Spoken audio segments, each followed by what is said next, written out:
नमस्कार दोस्तों, स्वागत है आप सभी लोगों का मगध एजुकेशन में। बज चुके हैं 2 और 2 बजे जो आपका क्लास होता है वो होता है एसएससी जीडी 2026 के लिए हो रहा था।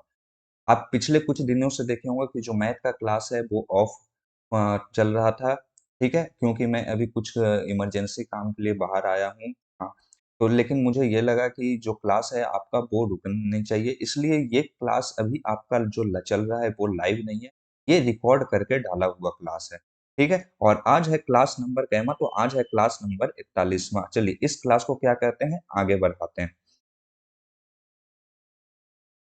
देखिए, अगर आपको व्हाट्सएप ग्रुप में जॉइन होना है तो आप इस क्यूआर कोड को स्कैन कर कर जॉइन हो सकते हैं, या फिर आप वीडियो के डिस्क्रिप्शन में देखेंगे तो वहाँ पे आपको लिंक मिल जाएगा। अगर आप जो मगध एजुकेशन का एप्लीकेशन है वो डाउनलोड करना चाहते हैं तो आप www.magadeducation.com से भी क्या कर सकते हैं, एक्सेस कर सकते हैं। वहाँ पे एप्लीकेशन लिंक का भी डाउनलोड मिल जाएगा, या फिर सीधा-सीधी प्ले स्टोर से आप क्या कर सकते हैं, आप सर्च कर सकते हैं मगध एजुकेशन, तो आपको जो एप्लीकेशन है वो मिल जाएगा, या फिर क्यूआर कोड को भी स्कैन कर सकते हैं। क्लास के बाद ये पीडीएफ आपको मिलेगा कहाँ पे, टेलीग्राम पे। टेलीग्राम में आपको सर्च करना है मगध एजुकेशन। चलिए अगले स्लाइड पे आते हैं, मतलब कि अपने सवाल पे आते हैं। आज जो हम लोग सवाल करने वाले हैं ये करने वाले हैं 25 फरवरी 2025 को जो पेपर हुआ है उसके शिफ्ट 1 का हम लोग क्या करने वाले हैं, सॉल्यूशन करने वाले हैं। चलिए जल्दी से बताइएगा इसका आंसर क्या हो जाएगा। सवाल नंबर 1।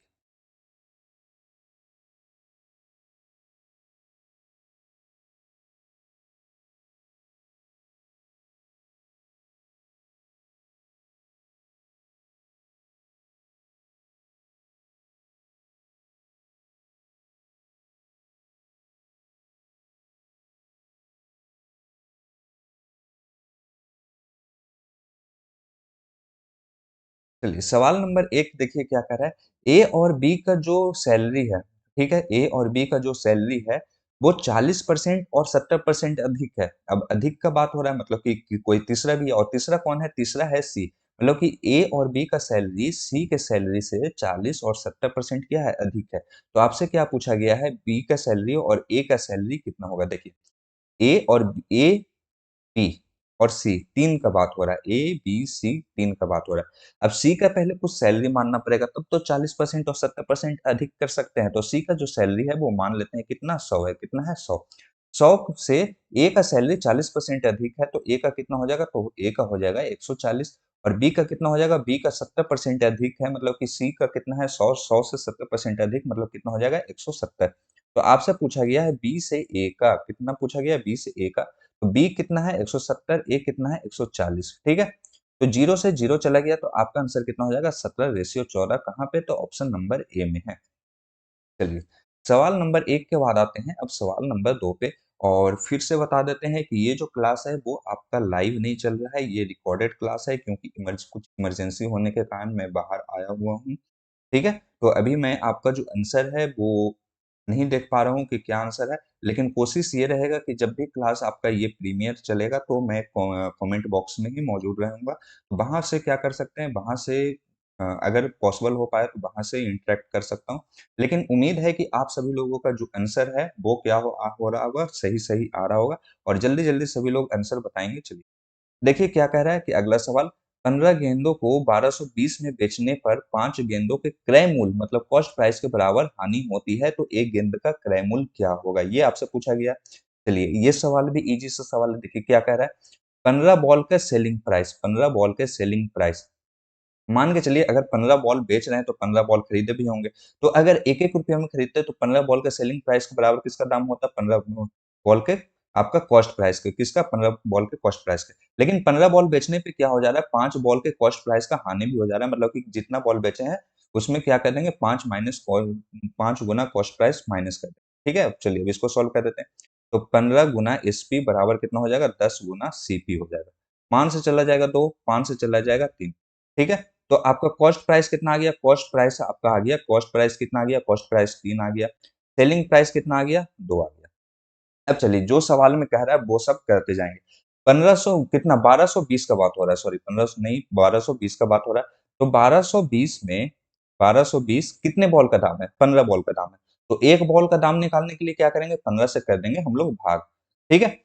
अब देखिएगा कॉस्ट प्राइस से कॉस्ट प्राइस से सेलिंग प्राइस का रेशियो कितना आया है? 3:2। ये 1220 क्या चीज़ का दाम दे रखा है? सेलिंग प्राइस, मतलब कि 2 से भाग कर देंगे तो 1 का वैल्यू निकल जाएगा। हमें निकालना है 3 का वैल्यू, मतलब कॉस्ट प्राइस निकालना है ना 1 बॉल का।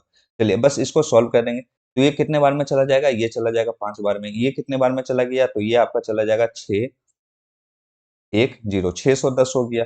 अब ये कितने बार में चला जाएगा? तो ये चला जाएगा 1, 5 दूनी 10, 5 दूनी 10। तो 1 बॉल का जो कॉस्ट प्राइस है वो कितना आ गया? 1 बॉल का कॉस्ट प्राइस आ गया 122, जो कहाँ पे है? तो ऑप्शन नंबर बी में है। चलिए अगले सवाल पे आते हैं। सवाल नंबर 2 के बाद आते हैं सवाल नंबर 3 पे, और ये सवाल आपको मन में सॉल्व करके बताना है कि इसका आंसर कितना आएगा। आपको कॉपी पेन का हल्का भी यूज़ नहीं करना है। चलिए जल्दी से बताइएगा इसका आंसर क्या हो जाएगा? एक्स का 2% कितना है? 360 है। आपको एक्स का वैल्यू निकालना है। तो मान के चलिए कि 100% का वैल्यू निकालना है, जिसमें से 2% का वैल्यू दे रखा है 360। तो 100% का निकालने के लिए क्या करेंगे मन में? तो 1% कितना हो जाएगा? इसका आधा हो जाएगा 180। 100% कितना हो जाएगा? उस पे 2 जीरो और लग जाएगा। तो इस सवाल का सही आंसर कितना हो जाएगा? 18,000। ठीक है? तो ऐसे सवाल जब भी आपको दिखेंगे तो आपको मन में सॉल्व करना है। उम्मीद है कि सभी लोगों का जो कमेंट बॉक्स में आंसर आया होगा, बिल्कुल सही आया होगा। चलिए अगले सवाल पे आते हैं। सवाल नंबर 3 के बाद आते हैं सवाल नंबर 4 पे। देखिए क्या कह रहा है? ए, बी, सी एंड डी एक कार को करते हैं, एक काम को करते हैं। जब अलग-अलग काम करते हैं तब 30 दिनों में, 33 दिनों में, 36 दिनों में और 44 दिनों में। ठीक है? ए और बी काम करना शुरू करते हैं, साथ में काम करते हैं ए और बी। उसके बाद क्या होता है कि ए और बी साथ में काम करते हैं, लेकिन सी और डी के द्वारा अल्टरनेट 2-2 दिन पे दो देखिए इस बार अल्टरनेट डेज नहीं दे रखा है, इस बार दे रखा है अल्टरनेट 2-2 दिन पे क्या कहते हैं? असिस्ट करते हैं।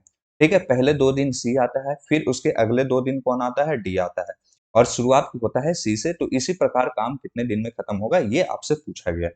चलिए, ये अच्छा-सा सवाल है, जल्दी से बताइएगा कि इसका आंसर कितना हो जाएगा?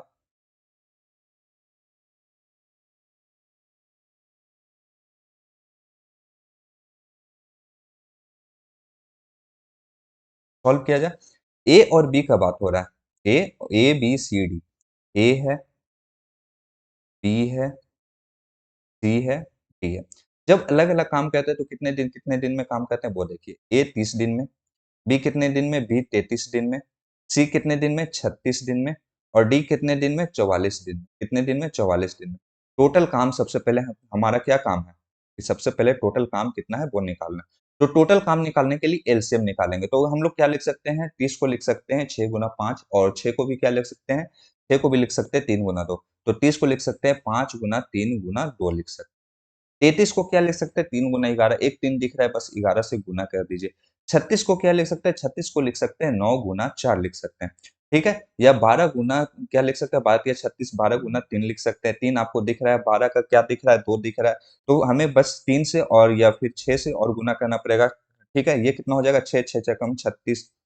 अब 44 को क्या लिख सकते हैं? 11 गुना 4 लिख सकते हैं। 11 का इस जगह पे कितना दिख रहा है? 11 का 11 दिख रहा है। 4 का 1-2 इसमें दिख रहा है, 1-2 इसमें दिख रहा है, तो ये 44 को हमें कुछ करने की ज़रूरत नहीं है।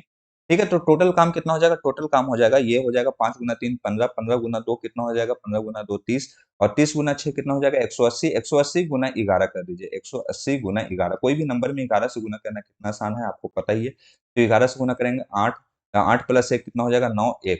तो टोटल काम कितना हो जाएगा? 1980 हो जाएगा। ठीक है? अब एक-एक दिन का सबका ए, बी, सी, डी का क्षमता देख लेंगे एक-एक दिन का। तो ए का क्षमता 1 दिन का कितना हो जाएगा वो देख लीजिएगा। 1980 में अगर 30 से भाग करेंगे तो 1980 में भाग नहीं करना है, बस इसी नंबर में ये जो नंबर है इससे भाग कर लीजिए। जब 30 से भाग करेंगे मतलब कि 6 गुना 5 कट कर खत्म हो जाएगा, तो ये कितना बच जाएगा? 11 गुना 2 3 33, 33 गुना 2 कितना हो जाएगा? 66। बी का 1 दिन का क्षमता कितना हो जाएगा? 33 खत्म हो जाएगा, तो ये 30 गुना 2 कितना हो जाएगा? 60। सी का 1 दिन का क्षमता कितना हो जाएगा? तो ये 6, और 3 गुना 2 खत्म हो जाएगा, तो ये हो जाएगा आपका 55। डी का 1 दिन का क्षमता कितना हो जाएगा? तो ये 11 गुना 2 खत्म हो जाएगा, तो ये हो जाएगा 3 गुना 3 6, 3 गुना 3 9, 9 गुना 5 कितना हो जाएगा? 45। ठीक है? अब देखिए काम का जो सिलसिला है वो किस प्रकार चलता है। ए और बी लगातार काम करते हैं। ए और बी इस तरफ भी काम कर रहा है। पहले कंडीशन में ए और बी के साथ काम कौन कर रहा है? तो सी कर रहा है। दूसरे कंडीशन में ए और बी के साथ काम कौन कर रहा है? तो डी कर रहा है।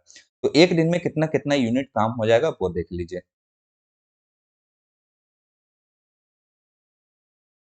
ठीक है? तो देखिए, एक जब काम करता है तो कितना यूनिट्स करता है? 66। बी जब काम करेगा 60, तो 66 प्लस 60 इधर भी काम हो रहा है। लेकिन क्या है कि जो पहले दिन है वो सी के साथ होता है, उसके अगले दिन किसके साथ होता है, उसके अगले 2 दिन किसके साथ होता है, डी के साथ। तो सी का क्षमता कितना है 55 और डी का क्षमता कितना है, तो ये है आपका 45। ठीक है? तो ये कितना हो जाएगा, तो ये हो जाएगा आपका 60 60 प्लस 60 120, 120 प्लस 120 प्लस 50 कितना हो जाएगा 170, 170 प्लस 11 कितना हो जाएगा, तो ये हो जाएगा आपका 181। कितना हो जाएगा 181। ये कितना हो जाएगा, तो 60 प्लस 60 कितना हो जाएगा, 60 प्लस 60 120, 120 प्लस 40 कितना हो जाएगा 160, 160 प्लस 11 कितना हो जाएगा 171। लेकिन अल्टरनेट दिन पे काम नहीं हो रहा है ना, अल्टरनेट दिन पे काम नहीं हो रहा है। कितने कितने दिन पे हो रहा है, अल्टरनेट दो दो दिन पे, मतलब कि ये पहले दो ए प्लस बी प्लस सी 2 दिन तक काम करता है, उसके अगले दिन ए प्लस बी प्लस डी काम करता है उसके अगले दिन। तो पहले 2 दिन में कितना काम हो जाएगा, तो 181 गुना 2 करेंगे तो ये हो जाएगा 2, 6 और 3। और फिर ये अगले 2 दिन में कितना काम हो जाएगा, 17 दूनी 34, कितना हो जाएगा 342। ठीक है? तो 4 दिन में टोटल कितने काम हो जाएंगे, 4 दिन में टोटल हो जाएंगे 4, 6 प्लस 4 10 और ये कितना हो जाएगा 704 यूनिट। ठीक है? अब गुना 2 अगर कर देंगे, तो गुना 2 करेंगे तो कितना काम हो जाएगा, तो 8 दिन में कितना काम हो जाएगा, तो 1408 हो जाएगा। 8 दिन में कितना काम हो गया 1408।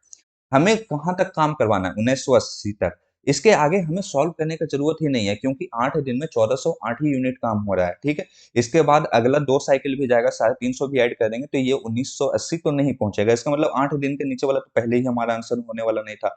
अब रह गया 8 से हल्का दिन ज़्यादा या फिर 11 दिन ज़्यादा, ठीक है?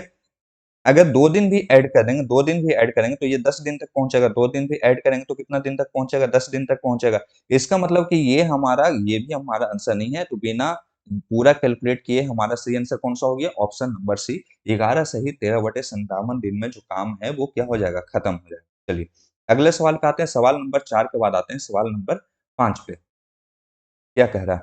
79 माइनस 10 गुना बड़ी ब्रैकेट में 2 प्लस 3 गुना मंझली ब्रैकेट में 12 माइनस 6 छोटी ब्रैकेट में 6 माइनस 5 गुना 2 मंझली ब्रैकेट क्लोज भागा 20। जल्दी से बताइएगा इसका आंसर क्या हो जाएगा? और ऐसे सवाल ना चुटकियों में सॉल्व किए जाते हैं। चुटकियों का मतलब कि कम समय में ज़्यादा से ज़्यादा चांसेस है कि आपको सही आंसर लाना है। एग्ज़ामिनर क्यों देता है ऐसे सवाल? एग्ज़ामिनर इसलिए देता है ताकि आप फरवरी में इसको गलती कर कर आ जाएँ, गलत मार्क कर कर आ जाएँ। चलिए, कमेंट में उम्मीद है कि सभी लोगों का बिल्कुल सही आंसर आ रहा होगा। अब देखिए इसको सॉल्व करते हैं। 6 माइनस 5 कितना हो जाएगा? ये हो जाएगा 1। 6 गुना 1 कितना हो जाएगा? 6। 6 गुना 2 कितना हो जाएगा? 12। ठीक है? 12 माइनस 12 कितना हो जाएगा? 0। 0 भागा 20 कितना हो जाएगा? 0। 3 गुना 0 कितना हो जाएगा? 0। ठीक है? अब बस ये रह गया 10 गुना 2 कितना हो जाएगा? 20 प्लस 0 कुछ भी हो फ़र्क नहीं पड़ता है। तो ये कितना हो जाएगा? 79 माइनस 20 इस सवाल का सही आंसर कितना हो जाएगा? 59 ऑप्शन नंबर ए। सभी का उम्मीद है बिल्कुल सही आंसर आया हो इस सवाल का। चलिए सवाल नंबर 6 पे आइए। सवाल नंबर 6 क्या कह रहा है कि एक व्यापारी अपने माल का अंकित मूल्य क्रय मूल्य से 50% अधिक निर्धारित करता है, वह अपने माल का 12% के डिस्काउंट पे बेचता है, तो उसका लाभ प्रतिशत प्रॉफिट परसेंटेज क्या है? आपको पहले भी बताया है कि जब कॉस्ट प्राइस और सेलिंग प्राइस का बात हो, तो बस 2 चीज़ें लिख दीजिए, कॉस्ट प्राइस, सेलिंग प्राइस या लाभ या हानि की बात हो, तो बस 2 चीज़ें लिख दीजिएगा रेशियो निकालने के लिए। क्योंकि जो सारा खेल है ना, कॉस्ट प्राइस और सेलिंग प्राइस या फिर प्रॉफिट लॉस एंड डिस्काउंट का, वो खेल है रेशियो का। रेशियो आपको सही से निकालने आना चाहिए। जब भी प्रॉफिट एंड लॉस का बात हो, ठीक है? जब भी प्रॉफिट एंड लॉस या फिर कॉस्ट प्राइस या सेलिंग प्राइस का बात हो, तो आप बस लिख दीजिएगा शांति मन से कॉस्ट प्राइस और सेलिंग प्राइस, ठीक है? लेकिन जब भी आपको डिस्काउंट या मार्क्ड प्राइस ऐड हो जाए, तो कॉस्ट प्राइस, सेलिंग प्राइस के साथ आप लिख दीजिएगा क्या? Marked price.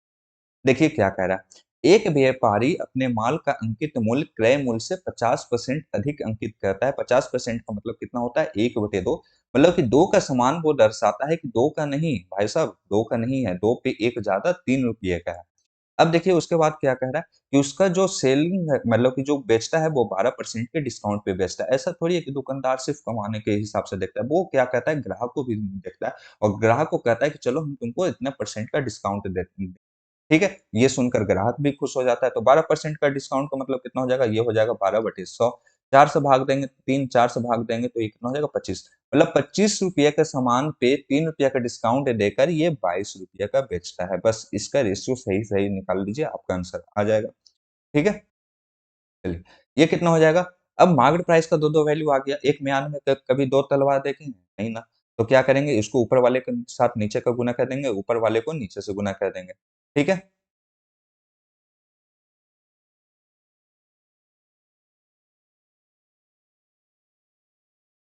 ये कैसे हटेगा?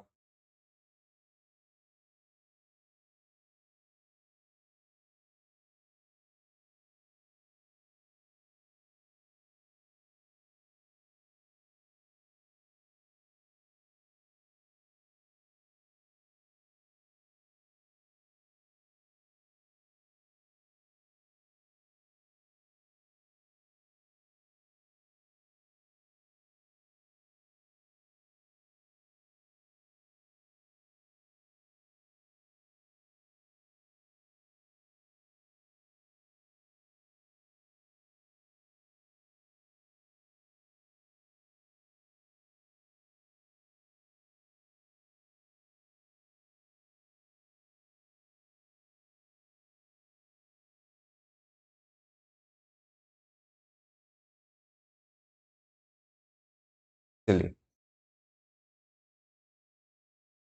इस क्या कहते हैं, नीचे वाले को ऊपर के साथ गुना कर देते हैं, मतलब 25 के साथ इसका गुना कर देते हैं और 3 के साथ इसका गुना कर देंगे, तो ये कितना हो जाएगा, 25 गुना 3 हो जाएगा 75। अब 3 से इसके साथ गुना करेंगे तो कितना हो जाएगा, 66। इसके साथ और इसके साथ नाइंसाफ़ी नहीं होना चाहिए।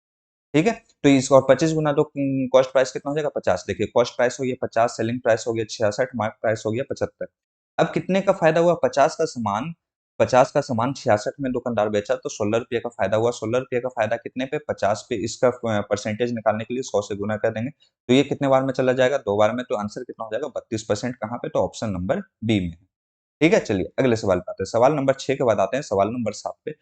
ये सवाल जल्दीबाजी में कोई भी गलती नहीं करेंगे, जल्द से इसका आंसर बता दीजिए कितना हो जाएगा। ऐसे सवाल आपको पहले भी बताए हैं, इसलिए देखने के लिए मिलता है ताकि आप जल्दीबाजी में इसको गलत कर दें। सवाल में कुछ भी दम नहीं है, बिल्कुल ही ईज़ी सा सवाल है, ठीक है? देखिए, सबसे पहले क्या करेंगे, प्लस करेंगे। बहुत लोग ऐसा भी कर सकते हैं कि 6 माइनस 2 कर देंगे, ठीक है? या फिर पहले कर देंगे 4 प्लस 6 कितना हो जाएगा, 10। 4 प्लस 6 कितना हो जाएगा, 10। 6 माइनस 10 कितना हो जाएगा, माइनस का 4। लेकिन रियल में माइनस का 4 नहीं आएगा, सबसे पहले करेंगे प्लस वाले को, तो ये कितना हो जाएगा, तो ये हो जाएगा 12। 6 प्लस 6 12, 12 माइनस 4 कितना हो जाएगा, तो ये हो जाएगा 8, ठीक है? 6 माइनस 8 कितना हो जाएगा, 6 माइनस 8 हो जाएगा माइनस का 2, 3 माइनस माइनस 2 कितना हो जाएगा, तो ये हो जाएगा 5। 2 माइनस 5 कितना हो जाएगा, तो इस सवाल का सही आंसर हो जाएगा माइनस का 3 हो जाएगा।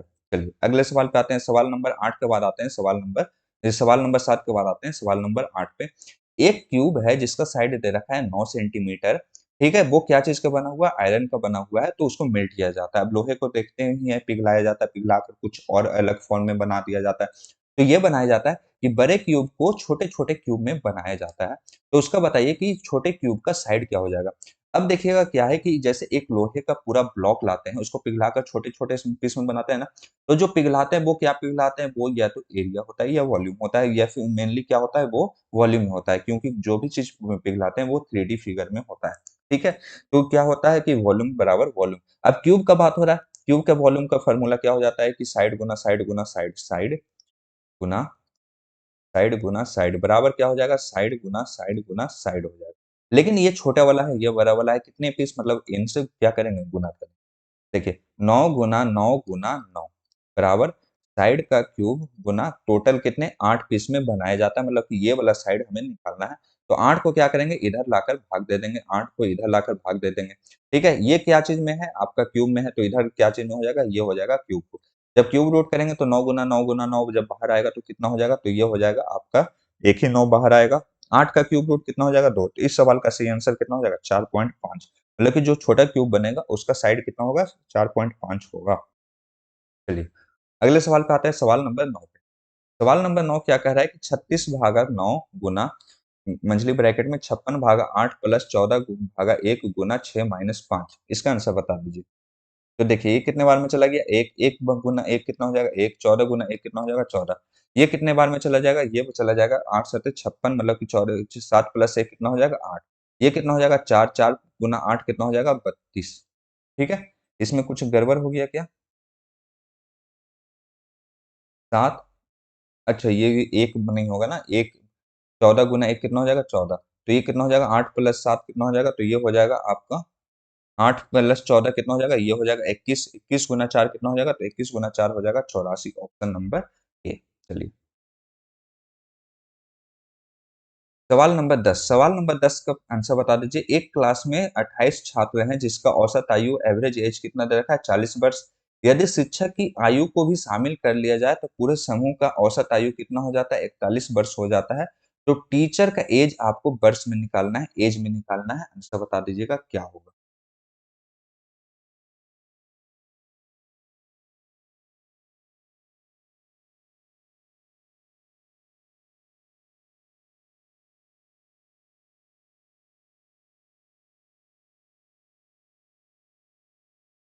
चलिए, एक लाइन में आपको पहले भी निकालना बताया, मान के चलते हैं जो टीचर इंक्लूड होता है ना, उसका जो 28 स्टूडेंट का एवरेज है, कितना है? 40 वर्ष। वही मान लेते हैं कि टीचर का एज है, कितना है? 40 वर्ष। 40 वर्ष में अब क्या कह रहा है कि जो टीचर का एज है वर्ष में वो कितना होगा वो निकालना है। तो पहले जब टीचर नहीं है तो एवरेज एज कितना है? 40। जब टीचर इंक्लूड हो गया तो एवरेज एज कितना हो गया? 41। तो कितना का वृद्धि हो गया? 1 का वृद्धि हो गया एवरेज में। तो इसमें क्या करेंगे? 1 ऐड कर देंगे। तो 40 प्लस 41 होना चाहिए, नहीं है। क्यों नहीं है? क्योंकि ये हम लोग रियल में माने हैं, ये हमारा एवरेज में है। तो एवरेज को भी पहले योग बनाएँगे यानी सम बनाएँगे, ठीक है? अब देखिएगा कितने लोग हैं, पहले 28 लोग थे, जब टीचर ऐड हो गए टोटल 29 लोग हो गए, तो इसको क्या करेंगे 29 से क्या करेंगे गुना कर देंगे, तो आपका आंसर कितना हो जाएगा 69 कहाँ पे? तो ये ऑप्शन नंबर डी में है।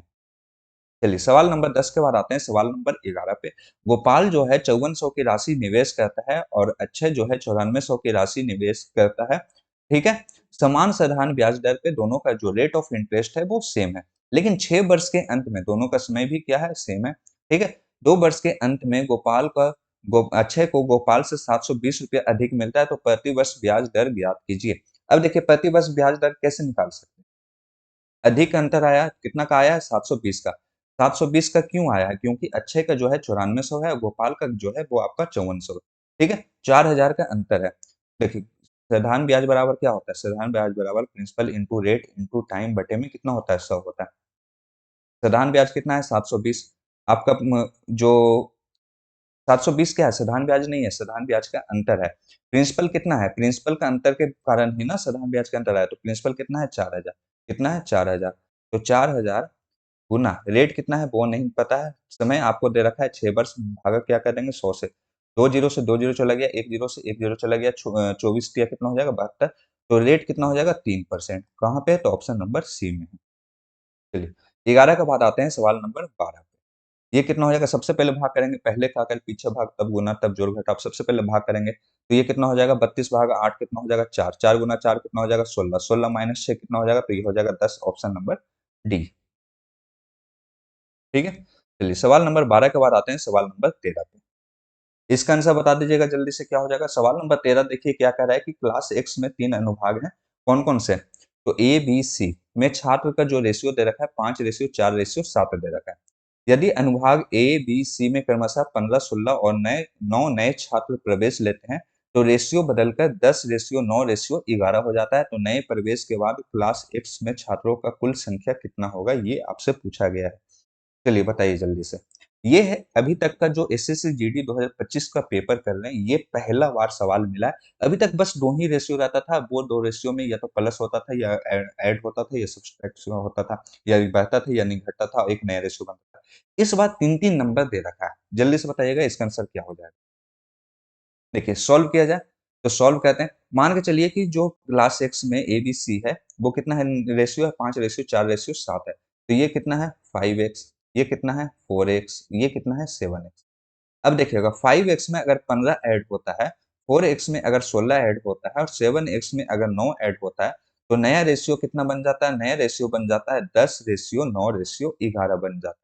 ठीक है? अब x का वैल्यू निकालने के लिए क्या करेंगे? x देखिए क्या है सभी में कॉमन है, x सभी में क्या है कॉमन है और x का एक ही वैल्यू है। ये नहीं कि ये 5x का x का अलग वैल्यू होगा, 4x का x का अलग वैल्यू होगा, 7x का x का अलग वैल्यू होगा। तो कोई भी 2 नंबर को क्या करेंगे हम लोग कंपेयर कर देंगे, मतलब कि पहले दूसरे वाले को हम लोग कंपेयर करते हैं। तो ये कितना हो जाएगा 4x प्लस 5x प्लस 15 बटे में कितना हो जाएगा 4x प्लस में 16 बराबर 10 बटे 9। इसका क्रॉस मल्टीप्लिकेशन कर देंगे तो ये कितना हो जाएगा? ये हो जाएगा 45x प्लस में 15 गुना 9 कितना हो जाएगा? तो ये हो जाएगा 135 बराबर 40x प्लस में 160। तो ये 5x बराबर कितना हो जाएगा? 5x बराबर हो जाएगा 25। तो x का वैल्यू कितना हो जाएगा? x का वैल्यू हो जाएगा 5। आपसे क्या पूछा गया है? टोटल स्टूडेंट क्लास एक्स में जब नए एडमिशन हो जाते हैं तो, ठीक है? इसका मतलब क्या है? इसका मतलब ये है कि हमें x का वैल्यू निकालना है। हमें क्या करना है? x का वैल्यू क्या करना है?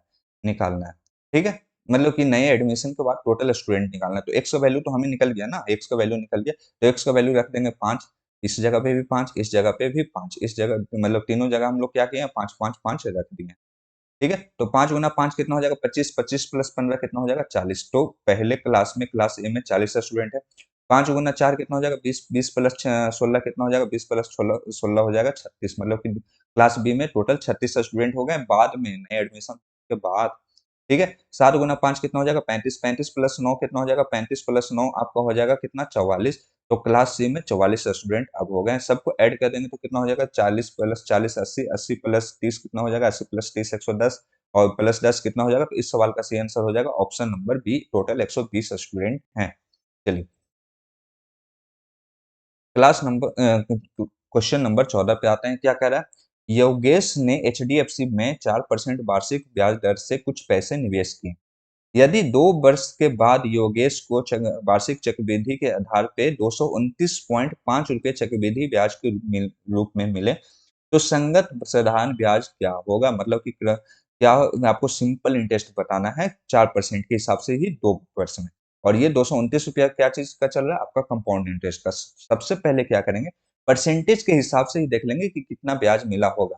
तो अगर एक वर्ष में 4%, 2 साइकिल चल रहा है, ठीक है, तो आपको पहले भी बताएं क्या कितना परसेंट, सबसे पहले परसेंटेज में निकाल लीजिएगा कि कॉस्ट प्राइस कितना हो जाएगा, तो ये आपका हो जाएगा आपका 4 + 4 + 4 गुना 4 16/100, ठीक है? 2 साइकिल का ऐसे निकालते हैं या फिर सीधा सीधी याद भी रख सकते हैं, जब 4% की बात हो तो कितना हो जाएगा 8.16%, कितना हो जाएगा 8.16%, मतलब कि 229.5 जो दे रखा है, 229.5 जो दे रखा है वो आपका एक अंक के बाद डेसिमल है, नीचे में 10, ये 8.16% का वैल्यू दे रखा है, मतलब कि 816, और 2 अंक के बाद डेसिमल था तो कितना हो जाएगा आपका 100 से गुना कर देंगे। आपसे क्या पूछा गया है, सिंपल इंटरेस्ट, मतलब कि 8% का वैल्यू आपसे पूछा गया, बस ये। तो एक जीरो से एक जीरो चला गया, ये कितने बार में चला जाएगा, तो ये चला जाएगा 102 बार में। ये 2 से चला गया 51 बार में, 2 से चला गया 5 बार, ठीक है? अब 51 क्या करेंगे, 22 95 को 51 से भाग दे देंगे, कितने बार में चला जाएगा, ये तो सीधा सीधी दिख रहा है 4 बार में चला गया, तो ये हो जाएगा 204, तो ये कितना बार हो गया 25, और ये 5, तो ये कितना हो जाएगा 5, मतलब कि 51 गुना 5 करेंगे, मतलब कि कितना आंसर आ जाएगा 45 गुना 5, इस सवाल का सही आंसर हो जाएगा 200 + 25, तो इस सवाल का सही आंसर कितना हो जाएगा 225, ऑप्शन नंबर बी। चलिए, सवाल नंबर 14 के बाद आते हैं सवाल नंबर 15 पे। राकेश ने 150 कुर्सियां बेची, उसे 75 कुर्सियों के विक्रय मूल्य के बराबर लाभ हुआ, तो उसका प्रॉफिट परसेंटेज आपको बताना है कितना हो जाएगा। चलिए जल्दी से बताइएगा।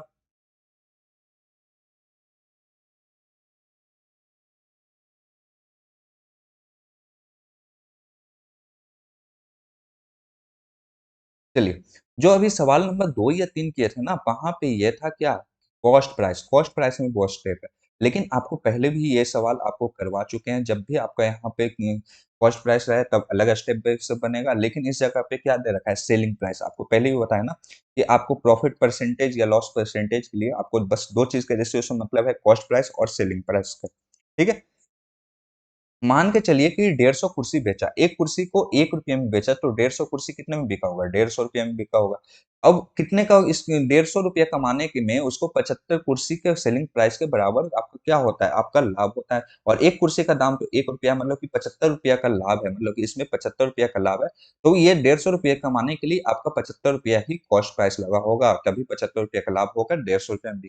ठीक है, 75 का लाभ 75 रुपये में गुना 100 कर देंगे, तो इस सवाल का सही आंसर प्रॉफिट परसेंटेज कितना हो जाएगा 100%, कहाँ पे, तो ये है आपके ऑप्शन नंबर सी में। ठीक है, चलिए अब सवाल नंबर 16 पे आते हैं। सवाल नंबर 16 क्या कह रहा है कि 12 कुर्सी और 6 मेज 12,600 में खरीदी गई, यदि एक मेज का औसत लागत कितना है 1500 रुपये, तो एक कुर्सी का औसत लागत ज्ञात कीजिए कितना हो जाएगा। चलिए एक सवाल और करेंगे इसके बाद, और इसके बाद जो आज का क्लास है वो आपका समाप्त हो जाएगा, और ये क्लास आपको भी पहले भी बताएं कि आपका जो क्लास चल रहा है ये रिकॉर्डेड क्लास चल रहा है, ऐसा नहीं है कि कोई पुराना क्लास रिकॉर्ड कर दिया गया है, जो आपका सीरीज चल रहा था उसी को कंटिन्यू किया गया है, ये सब क्लास आपको पहले कभी नहीं करवाया गया। ठीक है, तो निश्चिंत रहिएगा, आप लोग जो आपका सीरीज चल रहा था वो देख लीजिएगा, आपको सीरीज से ये मैच होता हुआ दिख जाएगा। ठीक है, क्योंकि इसके पहले जो हम लोग किए होंगे, ये इसके पहले अगर 24 तारीख को पेपर हुआ है, तो 24 तारीख का शिफ्ट 3 किए होंगे, आज 25 तारीख का शिफ्ट 1 है, ठीक है? और आप सभी का उम्मीद है कि सभी लोगों कुछ दिन कोऑपरेट कीजिएगा, क्योंकि अभी कुछ इमरजेंसी होने की वजह से मुझे बाहर आना पड़ा है, ठीक है? जैसे ही आप वापस जाऊँगा, जैसे आपका क्लास चल रहा था पहले प्रॉपर आपका इंटरैक्टिव पैनल पे, वैसा ही क्लास चलेगा, बस कुछ दिन आपको बस क्या करना है, सपोर्ट करना है। चलिए तब तक के लिए हमारा इसी प्रकार आपको क्लास मिलता चला जाएगा, हो सके तो 1-2 दिन में आपको लाइव क्लास भी मिलने लगे, मतलब कि इसी पैनल पे, इसी जगह से लाइव क्लास भी मिलने लगे, लेकिन फिलहाल 1-2 दिन का बात है।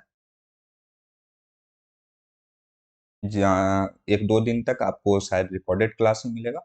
चलिए, 12 कुर्सी 12 कुर्सी, ठीक है? 12 कुर्सी प्लस 6 टेबल, कितने में खरीदा गया? 12,600 में खरीदा गया।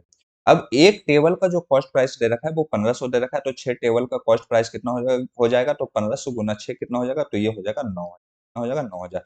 तो 12 चेयर का दाम कितना हो जाएगा? तो 12 चेयर का दाम आपका हो जाएगा 12,600 माइनस 9,000, तो ये कितना हो जाएगा? तो ये आपका हो जाएगा 3,600, कितना हो जाएगा? 3,600। तो एक चेयर का दाम कितना हो जाएगा? तो एक चेयर का दाम हो जाएगा 3600 भागा 12, तो ये कितना हो जाएगा? 300। तो एक चेयर का दाम ही पूछा गया था, तो आपका सही आंसर कितना हो जाएगा? Option number D. चलिए, सवाल नंबर 16 के बाद आते हैं, अब सवाल नंबर 17 पे, और इसी के बाद आज का जो क्लास है वो समाप्त करते हैं। एक जिले की जनसंख्या कितना दे रखा है? 3,27,000, जिनमें से 22,000 2,24,000 क्या है? पुरुष हैं। तो आपसे क्या कह रहा है? अच्छा, 3,27,000 नहीं है, अच्छा 3,27,000 ही है, 2,24,000 पुरुष हैं। अब देखिए सारा कुछ खेला है क्या चीज पे? परसेंटेज पे, ठीक है? क्या कह रहा है कि 65% जनसंख्या जो है वो साक्षर है, यानी लिटरेट है, यानी पढ़े लिखे हैं। अब इस 65% में भी 65% पुरुष साक्षर है, तो कितनी परसेंट महिलाएं साक्षर हैं? देखिए, जब भी दो चीज का मिलाकर एक चीज का निर्माण होता है, और ये फाइनल दे रखा है आपका 65, उसमें से एक 65 दे रखा है, ये 65 से 65 कब बना होगा? जब ये दूसरा वाला भी 65 ही होगा। तो इस सवाल का सही आंसर कितना हो जाएगा? Option number C. चलिए, इसी के साथ जो आज का क्लास है वो समाप्त होता है, बाकी मिलते हैं अगले क्लास में। 3 सवाल आपके लिए होमवर्क में रह जाएगा। पहला सवाल ये आपका इजी से ही सवाल है, ऐसा सवाल पहले कर चुके हैं। दूसरा सवाल ये है, और तीसरा सवाल ये है। हालांकि पीडीएफ आपको कहाँ पे मिल जाएगा? टेलीग्राम पे मिल जाएगा, तो वहां से भी क्या कर सकते हैं? आप डाउनलोड कर सकते हैं। चलिए, मिलते हैं अगले क्लास में, तब तक के लिए धन्यवाद। और कुछ दिन के लिए आपका जो क्लास है वो डिस्टर्ब चल रहा है, बस आप लोगों से बस एक ही उम्मीद है कि ऐसे क्लास को भी आप क्या करिएगा, ऐसे क्लास का मतलब कि जो आपका रिकॉर्डिंग क्लास चल रहा है उसको भी सेम ही कोऑपरेट करिएगा। चलिए, मिलते हैं अगले क्लास में, कल वापस से कितने बजे? 2 बजे। और कल का क्लास भी उम्मीद है कि आपका रिकॉर्डेड ही रहेगा, और जो आपका जैसे पहले क्लास चल रहा था इंटरेक्टिव पैनल पे, वैसे क्लास में जाने के लिए कुछ समय लग सकता है, लेकिन तब तक के लिए जो आपका क्लास है वो कंटिन्यू ही रहेगा, इसी तरीके से कंटिन्यू रहेगा, लेकिन आपका कंटिन्यू रहेगा। चलिए, मिलते हैं अगले क्लास में, तब तक के लिए धन्यवाद।